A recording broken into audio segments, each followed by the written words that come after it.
नमस्कार, आप देख रहे हैं राष्ट्र प्रथम। आपके साथ मैं हूं तुषार शर्मा। राजस्थान के इस खास बुलेटिन में आपका स्वागत है। उन तमाम खबरों से आप कराएंगे मुखातिब, लेकिन उससे पहले सुर्खियां। मिले मूवी में हवलदार के किरदार में दिखे उदयपुर के मनोहर, बड़ी फिल्मों में भी कर चुके हैं काम। सूझबूझ दिखाकर बाल विवाह का दंश झेलने से बची छात्रा, स्कूल के प्रिंसिपल को खत लिखकर बताई आप बीती। 12 में निर्दयी मां की करतूत से ममता शर्मसार, 12 वर्षीय बच्ची की गला घोटकर की हत्या। पौष इलाके में पैंथर ने मचाया उत्पात, 4 लोगों पर हमला कर घर में घुसा पैंथर, रेस्क्यू टीम मौके पर पहुंची। नए जिले के गठन से मतदाताओं को साधेगी गहलोत सरकार, आखिरी बजट में सीएम कर सकते हैं ऐलान। अब खबरें जानेंगे विस्तार से। आपको बता दें कि उदयपुर लेक सिटी के फेमस आर्टिस्ट और अभिनेता मनोहर तेली शुक्रवार 4 नवंबर को रिलीज हुई जाह्नवी कपूर की फिल्म मिली में अभिनय करते दिखाई दे रहे हैं। निर्माता बॉनी कपूर की मुत्तुकुट्टी जेवियर निर्देशित फिल्म मिली 2021 के राष्ट्रीय पुरस्कार प्राप्त मलयालम फिल्म हेलन का हिंदी रीमेक है और इसे डायरेक्टर मुत्तुकुट्टी जेवियर ही हैं। और बता दें कि फिल्म मिली में उदयपुर के अभिनेता मनोहर तेली ने उस हवलदार का रोल किया है जो विभिन्न किरदारों के संयोजक हैं और सहयोगी भी हैं। अभिनेता मनोहर ने अपनी भूमिका में विषय के बताया है कि इस फिल्म में उन्हें अच्छे पुलिसकर्मी हवलदार मुकेश सिंह का किराएदार मिला। बता दें फिल्म में वो मिली के लिए उसके पिता की आउट ऑफ द वे जाकर मदद करते हैं और इस मदद के लिए वो अपने वरिष्ठ से भी लड़ जाते हैं। वो हर तरह से मिली की सहायता करता है और वर्तमान की विडंबनाओं में सहयोग जैसे मूल्य को प्रोत्साहित करने की बड़ी जरूरत है। अभिनेता ने बताया है कि उन्हें खुशी है कि वो इस दिशा में एक यादगार भूमिका कर रहे हैं। इस फिल्म से पहले मनोहर छापक मूवी में दीपिका पादुकोण के पिता का रोल निभा चुके हैं और अभी वो कलर्स के सीरियल हरफूल मोहिनी में बनवारी का रोल कर रहे हैं। मनोहर ने उदयपुर के मनोहरलाल सुखड़िया यूनिवर्सिटी से बीएससी और निम्बोर कॉलेज से बीएड किया हुआ है। इसके बाद उन्हें Delhi national school of drama में एडमिशन मिल गया था। मनोहर लेक सिटी के ब्रह्मपॉल एरिया के रहने वाले बताए जा रहे हैं। फिल्म में हवलदार मुकेश का रोल निभा रहे हैं। मनोहर ने 1984 में नेशनल स्कूल ऑफ ड्रामा से एक्टिंग कोर्स किया था। मनोहर के क्लासमेट राज्यपाल यादव, नवाजुद्दीन सिद्दीकी जैसे एक्टर थे। मुंबई में स्ट्रगल के दिनों को याद करते हुए मनोहर तेली ने बताया कि मुंबई पहुंचने के बाद 6 महीने कमरे का किराया देने और घर खर्च चलाने के लिए मजदूरी तक करनी पड़ी थी। बच्चे की फीस भरने के पैसे नहीं थे और पत्नी का मंगलसूत्र बेचकर बेटे की फीस भरी थी।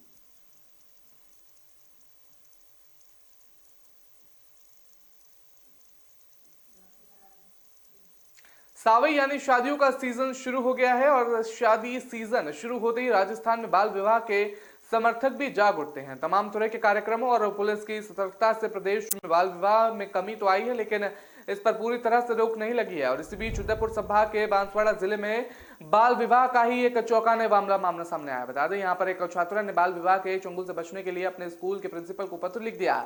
मामला सामने आते ही हड़कंप मच गया। सूचना मिलते ही पुलिस बल, कल्याण समिति और बाल आयोग उस बच्ची के घर तक पहुंच गया और सब ने बच्ची की हिम्मत की जमकर तारीफ की। घटनाक्रम बांसवाड़ा जिले के राजकीय उच्च माध्यमिक विद्यालय जानमेड़ी का बताया जा रहा है। यहाँ के स्कूल प्रिंसिपल परमार को उनके ऑफिस में 11वीं कक्षा की छात्रा ने अपने दोस्त के हाथ एक पत्र भिजवाया। जब उन्होंने पत्र को खोलकर देखा तो वो चौंक गई। उसमें शादी की बात लिखी हुई थी। शुक्रवार रात को ही शादी होने वाली थी और अनिता परमार स्कूल से निकली और आधे पुलिस थाने पहुंच गया वहां पर और वहां थाना अधिकारी इंस्पेक्टर तेज सिंह को पत्र दिखाया। तेज सिंह तुरंत दल बल के साथ छात्रा के घर पहुंचे और छात्रा के माता पिता की क्लास लगाई और छात्रा की शादी भी रुकवाई। बता दें कि छात्रा ने अपनी दोस्त के हाथ जो पत्र भिजवाया उसमें लिखा था कि मैं 14 साल की हूं और आपके स्कूल में कक्षा 11वीं में पढ़ाई कर रही हूं।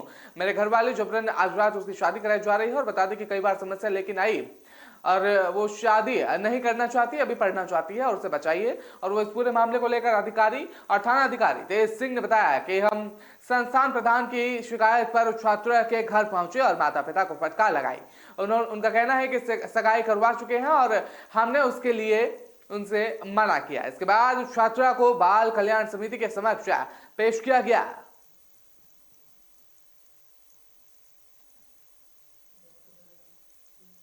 12 जिले में ममता शर्मसार हुई है। बता दें कि कलयुगी मां ने अपने ही बच्ची का गला घोटकर मौत के घाट उतार दिया। मामला सामने आने के बाद इलाके में सनसनी फैल गई। पिता की रिपोर्ट पर पुलिस ने पत्नी के खिलाफ हत्या का मामला दर्ज कर लिया है। पुलिस अधिकारी राजेंद्र सिंह ने बताया कि सूचना मिली थी कि शव कॉलोनी निवासी अवरेखा हाड़ी नामक महिला ने 12 वर्षीय बच्ची का गला दबाकर हत्या कर दी है। बता दें कि पिता बच्ची को लेकर अस्पताल पहुंचे। अस्पताल में डॉक्टर ने मासूम को मृत घोषित कर दिया और पुलिस शव का पोस्टमार्टम करा रही है। मृत बच्ची के पिता शिवराज सिंह की रिपोर्ट पर हत्या का मामला दर्ज कर पुलिस ने तफ्तीश शुरू कर दी है और मोहल्ले के लोगों ने बताया है कि घर में विवाहिता के एक छोटा बच्चा समेत 2 बच्चे मौजूद थे और वारदात को अंजाम देने से पहले महिला ने छोटे बच्चे को घर से बाहर निकालकर अंदर की कुंडी लगा ली और बच्चे का गला साफ से घोट दिया। और बता दें कि बच्ची के चिल्लाने पर पड़ोसी घर का दरवाजा तोड़कर अंदर घुसे, तब तक बच्ची का दम घुटने की वजह से मौत हो चुकी थी। कलयुग की मां की करतूत से इलाके में लोगों सकते आ गए हैं। बता दें कि पिता बच्ची को अस्पताल ले गए और अस्पताल में डॉक्टरों ने मासूम को मृत घोषित कर दिया। लोगों ने पुलिस को घटना की सूचना दी और सूचना पाकर मौके पर पहुंची पुलिस ने पिता की तहरीर पर मुकदमा दर्ज कर लिया और बच्ची की मां को हिरासत में लेकर तफ्तीश कर रही है। पोस्टमार्टम के बाद बच्ची का शव परिजनों को सौंप दिया जाएगा।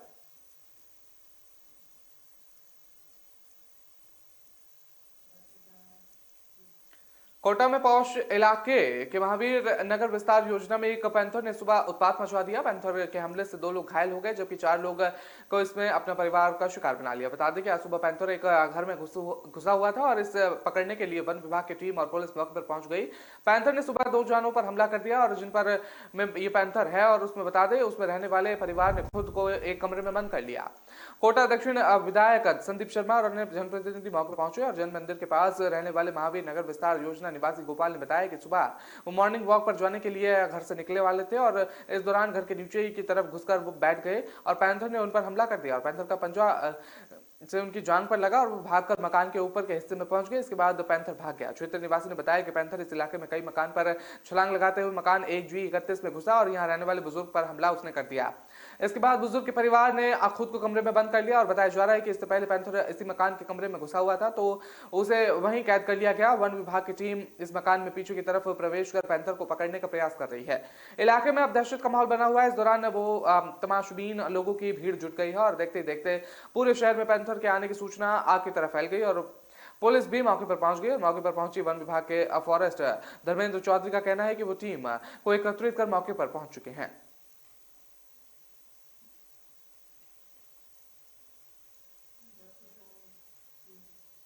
राजस्थान में अगले साल विधानसभा चुनाव होने की वजह से अब अशोक गहलोत सरकार ने मतदाताओं को रिझाने की रणनीति पर काम करना शुरू कर दिया है। सरकारी कर्मियों के लिए ओल्ड पेंशन स्कीम और संविदा कर्मियों को नियमित करने की घोषणा के बाद गहलोत सरकार अब नए जिलों में गठन के जरिए मतदाताओं को साधने की कोशिश में है और बता दें इसके लिए गठित कमेटी अगले महीने में रिपोर्ट सौंपने वाली है और उसके बाद मुख्यमंत्री द्वारा करीब 9 से 10 नए जिलों के गठन का ऐलान अपने कार्यकाल में आखिरी बजट में करने की संभावना जताई जा रही है। बता दें कि राजस्थान में लंबे समय से नए जिलों के गठन की मांग उठ रही है। वैसे भी प्रदेश में कई जिलों में ऐसे हैं जो क्षेत्रफल और जनसंख्या के लिहाज से काफी बड़े हैं। ऐसे में सरकार की मंशा यही है कि जनसंख्या और क्षेत्रफल के लिहाज से उन जिलों को छोटा करके नए जिलों गठित किए जाएं। वहीं नए जिलों के गठन से सरकार को भी विधानसभा चुनाव में फायदा मिलने की उम्मीद जताई जा रही है। प्रदेश भर में गहलोत सरकार 20 से अधिक शहरों से जिलों में बनने के अलग अलग ज्ञापन सौंपे गए हैं, लेकिन माना जा रहा है सरकार केवल 910 जिलों पर फोकस किए हुए हैं और नए जिलों के गठन के लिए सत्तारूढ़ कांग्रेस विधायक ने सरकार पर दबाव बनाना शुरू कर दिया। बता दें कि पचपदरा विधायक मदन प्रताप बलतोड़ा को जिलों बनाने की मांग को लेकर बजट सत्र से ही नंगे पांव रहने का प्रण ले चुके हैं और वो बिना जूते चप्पल के ही रह रहे हैं।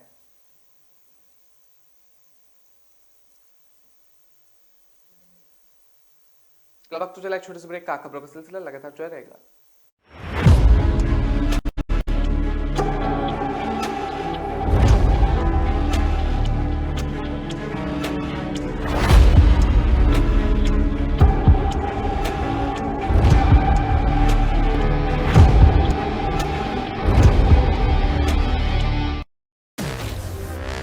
रात के 2 बजे दिन के 12 बज गए। Say goodbye to the 1950s की टेक्नोलॉजी वाले मेमोरी फोम मैट्रेस को। Meet India's first and only smart grid mattress. इसकी patented technology, their softness that relaxes your pressure points and firmness that supports your back. Memory foam है बकवास. The Sleep Company mattress is log on to the sleepcompany.in.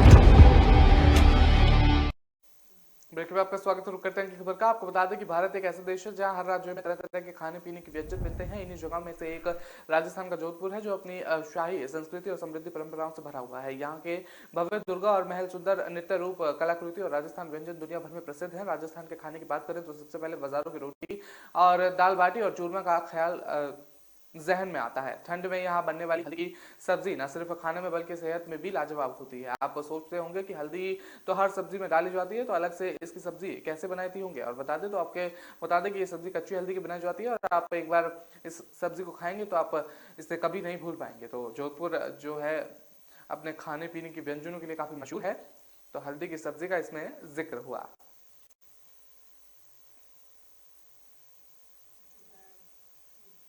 Rajasthan में सबसे बड़ी भर्ती परीक्षा होने वाली है और वनपाल और वनरक्षण सीधी भर्ती परीक्षा को रीट से बड़ा माना जाता है। वनपाल भर्ती परीक्षा रविवार 6 नवंबर को चरण में है और वहीं वनरक्षण भर्ती एग्जाम 12 से 13 नवंबर को 2 चरणों में हो रहे हैं। 2 एग्जाम के लिए बता दें 21 लाख से ज्यादा कैंडिडेट्स ने अप्लाई किया है। बताया जा रहा है कि कुल 2399 पर भर्ती के लिए परीक्षाएं हो रही हैं और इनमें से वनपाल में 99 और वनरक्षण के लिए 223 पद पर ये भर्तियां हो रही हैं। बता दें कि जानकारी के मुताबिक 21 लाख में 2.83 लाख कैंडिडेट वनपाल और वनरक्षण दोनों की परीक्षाएं देने वाले हैं और RSMSSB की ओर से वनपाल और वनरक्षण पदों पर भर्ती के लिए लिखित परीक्षा का आयोजन किया जा रहा है।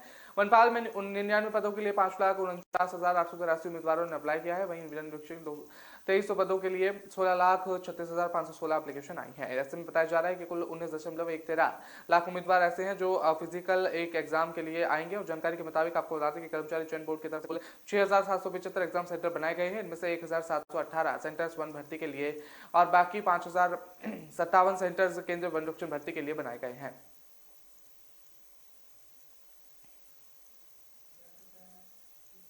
देश की NIT, ट्रिपल IIT और GTFI के कॉलेज की 8,749 खाली सीटों के लिए CSAB द्वारा स्पेशल राउंड काउंसलिंग 2 चरणों में कराई गई है। और बता दें कि स्पेशल राउंड काउंसलिंग के अंतिम सीट आवंटन के ओपनिंग में कॉलेज और CBM वेबसाइट पर जारी कर दी गई है और आवंटित कॉलेज विद्यार्थियों को 9 नवंबर तक आवंटित IIT के फाइनल प्रवेश के लिए फिजिकल रिपोर्ट करना होगा, अन्यथा उनके मिली सीट निरस्त की जाएगी। Career counselling expert Amit Ahuja के अनुसार स्पेशल काउंसलिंग के अंतिम और दूसरे राउंड सीट आवंटन हो चुका है और जारी किए गए आंकड़ों के अनुसार ओपन से 6 लाख हैं और विद्यार्थी के जेंडर न्यूट्रल पूल के लिए NIT का आवंटन हुआ है और जिसमें NIT सूरत में होम स्टेट कोटे के MFA कम्युनिटी ब्रांच का आवंटन हुआ है। वहीं फीमेल पूल के लिए ओपन में NIT के कॉलेज रैंक 3 लाख रही और इस लड़की को NIT जालंधर की टेक्सटाइल ब्रांच होम स्टेट कोटे से मिली है।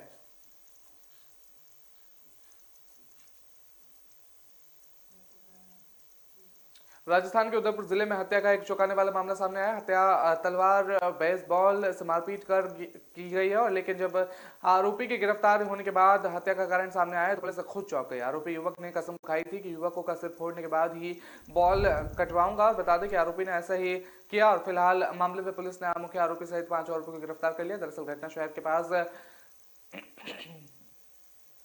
नई थाना क्षेत्र की बताई जा रही है। नई थाना क्षेत्र श्याम सिंह रातून ने बताया कि दलपत सिंह ने रिपोर्ट पेश की और बताया कि मेरे भाई लक्ष्मण की श्यामलाल कैलाश हेमंत नारायण सहित 2 व्यक्ति और बेसबॉल तलवार लात घूसों से मारपीट कर हत्या कर दी गई। सभी बोलो लेकर आए थे और बता दें कि वह खेमखाल चला रहा था और मामले की जांच शुरू कर दी गई है। घटना में कुछ समय बाद ही आरोपियों को गिरफ्तार कर लिया गया है। गुरुवार को सूचना मिलने पर मुख्य आरोपी सहित 3 को गिरफ्तार कर लिया गया है। मामले की मुख्य आरोपी श्यामलाल हैं और जिनसे पूछताछ खुलासा किया है और कुछ दिन पहले लक्ष्मण ने अन्य साथियों के साथ मिलकर मेरे से मारपीट की थी। इसमें रूप से घायल हो गए थे। वही कुछ दिनों तक उनके होश नहीं आया था। इस बीच पिता की मौत हो गई और जब होश आया तब पता चला कि पिता नहीं रहे, उनके अंत्येष्टि भी हो चुका है। और बता दें कि तब से ये कसम खाई है कि दुश्मनों का सिर नहीं फोड़ूंगा तब तक मैं बाल नहीं कटवाऊंगा। इसके बाद मैंने दोस्तों के साथ मिलकर हत्या की घटना को अंजाम दिया।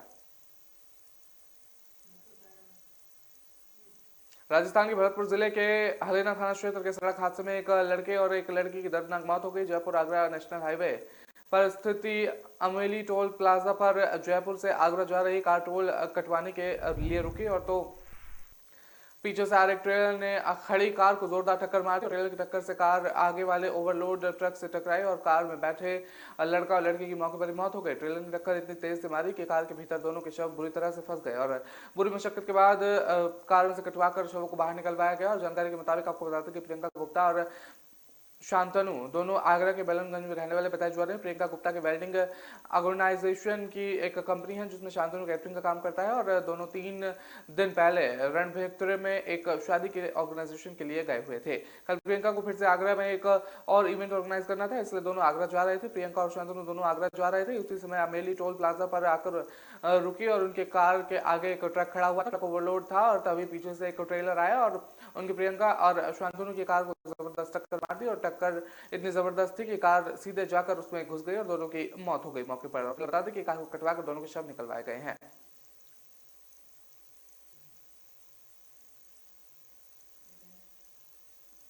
फिलहाल वक्त तो चला एक छोटे से ब्रेक का। खबरों का सिलसिला लगातार जारी रहेगा।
जब सोच सुंदर होगी तभी तो देश सुंदर होगा।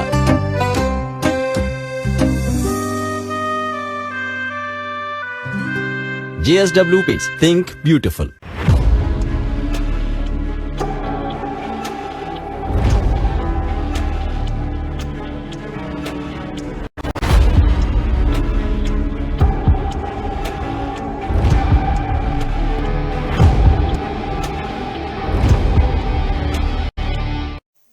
ब्रेक के बाद आपका स्वागत है। रुक करते हैं अगली खबर का। आपको बता दें कि पर्यटन हब कही जाने वाली झीलों की नगरी उदयपुर में पर्यटन में पिछले साल रिकॉर्ड तोड़ दिया। अक्टूबर महीने में 2 लाख से ज्यादा मेहमानों ने उदयपुर का दौरा किया। झीलों की नगरी हर साल के मुकाबले रिकॉर्ड तोड़ पर्यटक आए हैं और नवंबर के और दिसंबर फिर से रिकॉर्ड टूट सकता है। और वहीं आगामी महीने में होने वाले बड़े इवेंट उदयपुर से हवाई पार्क और संपर्क में काफी बढ़ गया है। फ्लाइट की संख्या ज्यादा हुई है और किराया कम हो गया है।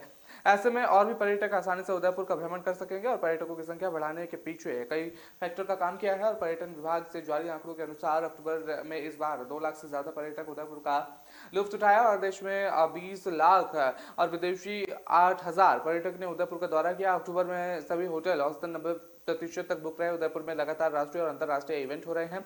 इवेंट से उदयपुर की पहचान विश्व पटल पर की जाती है और आने वाले दिनों में G20 शोरबा सम्मेलन और कोलम फेस्टिवल, शिल्पग्राम मेला और न्यू ईयर सेलिब्रेशन होने वाला है। ऐसे में अक्टूबर से भी ज्यादा पर्यटकों के आने की उम्मीद बनाई हुई है और पर्यटन विभाग की उप निरीक्षक शिखा सक्सेना ने बताया कि उदयपुर पर्यटन के क्षेत्र में लगातार बुलंदियों को छू रहा है और विश्व पटल पर उदयपुर की छाप है। खूबसूरती भी पर्यटन पसंद आ रही है और शहर का व्यावहारिक माहौल भी पर्यटकों को अच्छा लग रहा है। उदयपुर किसी न किसी अवार्ड को लगातार जीतता भी आ रहा है और चाहे खूबसूरती की बात करें या फिर महिलाओं के लिए सुरक्षा की बात करें। अभी दिसंबर में भी कई इवेंट कराने की तैयारी की जा रही है। इसमें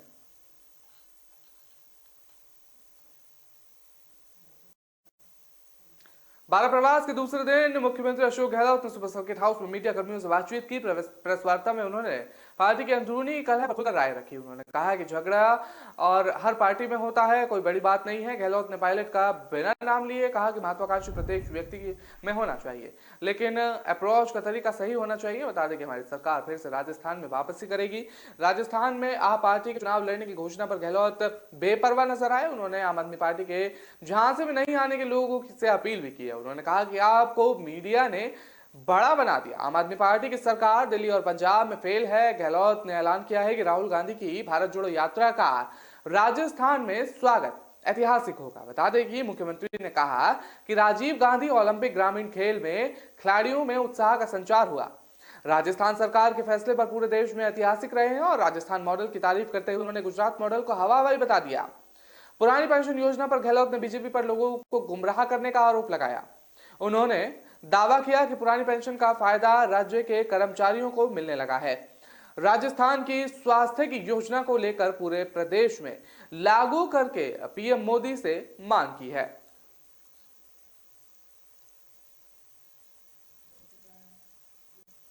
गौमाता राधा के लालन पालन की एक खबर आपको चौंका देगी। जालौर के रानीवाड़ा में राधा ठाट बाट से बंगले में रहती है। नरेंद्र परिवार राधा को दुल्हन की तरह सजाकर रखता है। खाने में सिर्फ शुद्ध देसी घी और लापसी और लड्डू खिलाया जाता है। और बता दें कि राधा की देखभाल के लिए 4 लोगों का स्टाफ लगाया गया है। माँ या बच्चे को थोड़ी सी भी तकलीफ होने पर डॉक्टर को बुलाया लिया जाता है। और 2.5 साल की राधा को धानौल के रहने वाले उद्योगपति नरेंद्र पुरोहित गोधाम पथमेड़ से लाए थे। नरेंद्र पुरोहित का कहना है कि घर में राधा के आने से बिजनेस में और बढ़ोतरी होने लगी, घर में सब कुछ अच्छा होने लगा। पूरा परिवार राधा का भक्त हो गया और राधा भी परिवार की सदस्य बन गई।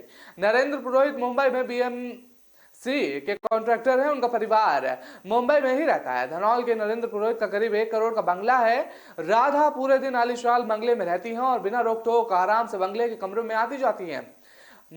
मन करने पर अंदर भी रहती हैं और बंगले सारे कमरे गौ माता के लिए खुले रहते हैं। राधा के आने के बाद नरेंद्र पुरोहित और परिवार सहित महीने में 10 दिन धनौल में रहते हैं और बाकी दिन मुंबई में चले जाते हैं। पूरा परिवार राधा का दर्शन किए बिना भोजन नहीं करता।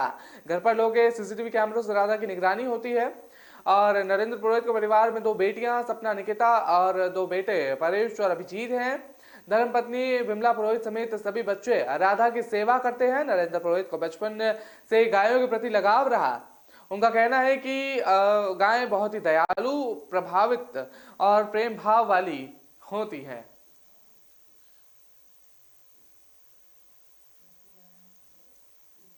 भरतपुर में सनसनीखेज घटना सामने आई है। आरोप है कि कट्टे की नोक पर महिला से गांव के ही युवक ने जबरन रेप कर दिया। सनसनीखेज वारदात कामा थाना क्षेत्र के गांव की बताई जा रही है। महिला खेत से ईंधन लाने के लिए गई हुई थी। इस दौरान गांव के युवक ने कट्टे की नोक पर जबरन महिला से घिनौनी वारदात को अंजाम दे दिया। आरोपी पक्ष के परिजनों ने महिला के परिजनों पर पथराव और लाठी डंडों से हमला कर दिया। घटना का वीडियो सोशल मीडिया पर जमकर वायरल हो रहा है।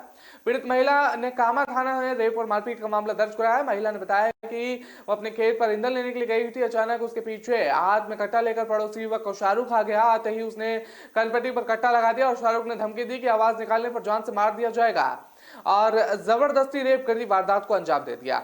महिला की चीख पुकार सुनकर जेठ आ गया और जेठ को देखकर आरोपी शाहरुख महिला को छोड़कर भाग खड़ा हुआ।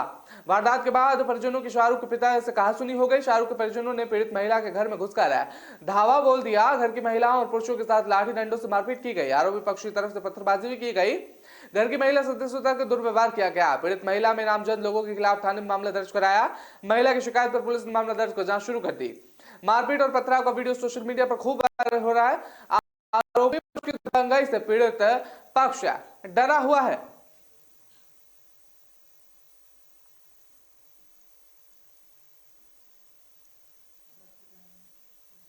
तमिलनाडु के तटीय कन्याकुमारी जिले में 2017 में चक्रवात के दौरान फंसे एक प्रवासी गिद्ध को गुरुवार को जोधपुर लाया गया। बता दें यहां पर सदियों में अपने मूल स्थानों पर आने वाले गिद्धों के झुंड के संपर्क में आ जाएगा और कन्याकुमारी में 5 साल विशेषज्ञों की देखरेख में रहने के बाद नर गिद्ध के अनुकूल वातावरण और विशेषज्ञ द्वारा देखभाल के लिए हवाई मार्ग से जोधपुर लाया गया है। अधिकारियों के अनुसार गुरुवार की शाम यहां पहुंचे सीनियर नक्सल के गिद्ध के विशेषज्ञों की निगरानी में यह मछुआ सफारी पार्क में रखा जाएगा।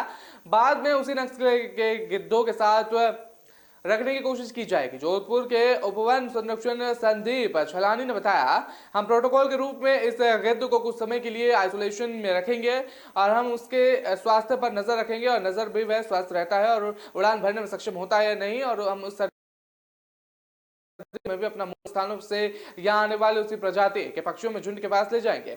माचिया सफारी पार्क जोधपुर के पशु चिकित्सा ज्ञान प्रकाश ने बताया है कि यूरेशिया और कजाकिस्तान के गिद्ध सर्दियों में पश्चिमी राजस्थान का गुजरात के आसपास के इलाकों में आ जाते हैं। और प्रकाश ने बताया है कि जोधपुर के कुरू के बीकानेर झेड़बिड़ में अपनी सर्दियों के प्रवास के लिए झुंड में पहुंचते हैं और एक बार सुरेश गिद्धों के यहाँ आने पर हम इसे झुंड में छोड़ेंगे। अगर वो झुंड में शामिल हो जाता है तो हम उसे छोड़ देंगे ताकि वो अपने मूल स्थान पर लौट जाए।